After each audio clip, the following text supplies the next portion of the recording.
Hello, জি জি, আসসালামু আলাইকুম। হ্যাঁ, আপনি একটা কথা, আমি মনে করি যে আপনার পদক্ষেপটা সঠিকই হয়েছে। এখন পর্যন্ত যা রিপোর্ট বাংলাদেশে পাচ্ছি আর কি।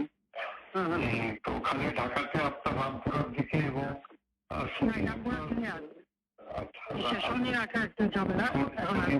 কিছু মোল্লারায় 41টা অনেক মাদ্রাসা মাদ্রাসা আছে, ওই ব্যবস্থা দেওয়া হচ্ছে, মাইকিং করতে হচ্ছে। নারায়ণগঞ্জে যুক্তি দিচ্ছে না আর্মিকে, আমরা 36 নারা মারছি।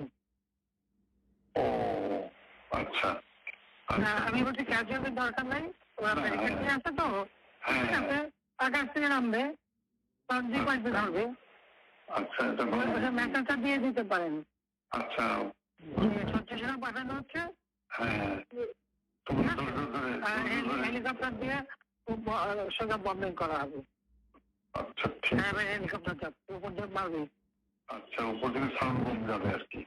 ঠিক আছে, যেটা গেল। আমি একটা পয়েন্ট আপনার একটু নজরে আনার জন্য রিকোয়েস্ট করতেছি যে কার্ফিউ তারা 2-5 দিন চললো, কিন্তু কার্ফিউর পরে যাতে আর মিছিল না নামতে পারে সেই জন্য একটা হোমওয়ার্ক করা দরকার। যেরকম উত্তরা, পাড্ডা, গুলশান, যাত্রাবাড়িতে যারা মিছিল লিড করছে সেগুলো চিহ্নিত আর কি, ছাত্রদল, বিএনপির ছেলেরা শিবিরে।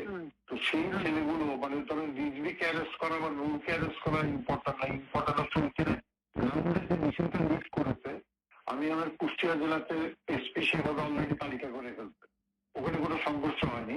একটা ছোটতে খালি একজনের পায়ে লাগছে, উনি ম্যানেজ করছে উনি অলরেডি কম্পিউটারে বসে ছবি দেখে ছেলেগুলোর তালিকা করতেছে। আমি বললাম যে ছেলেগুলোকে আজকে রাত্রের ভিতরে পিক আপ করে দাও, মিছিলটা লিড না করতে পারে। আমি ঢাকা শহরের জন্য বলছি যে আপনার গোয়েন্দারা নিশ্চয়ই এই তালিকাটা করতে পারবে যে উত্তরায় কারা।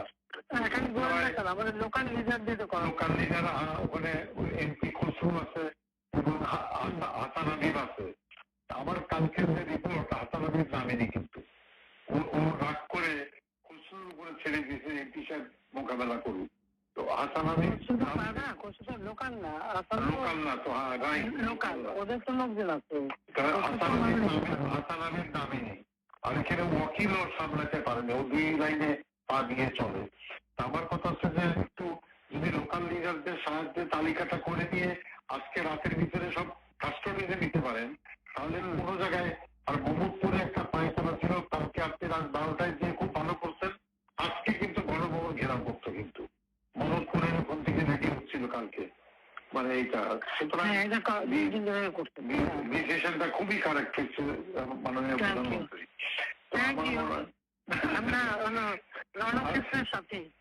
রণক্ষেত্রের সাথে আপনি একটু দয়া করে মানে এই পিক আপটা করতে বলেন, উপরে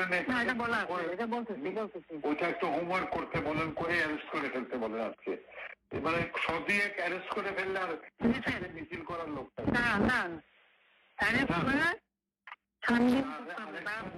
আরেকটা রিকোয়েস্ট আমার, যে ইন্টারনেটটা আমার মনে হয় চালু করতে বলে, এটা আমাদের কাজে লাগবে।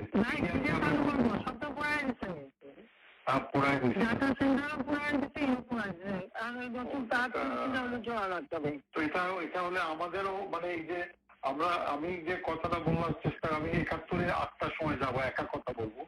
আমি বলবো যে সরকারের সঙ্গে কোটা আন্দোলনকারী পুরো বিরোধ নাই, সরকারের সঙ্গে বিরোধ হচ্ছে নাশকতাকারী বিএনপি জামাতের।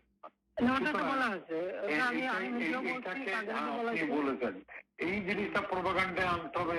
যদি ইন্টারনেট থাকে, গণমাধ্যম দিয়ে আমরা পুরো নিউজে ট্র্যাক করে দিলাম যে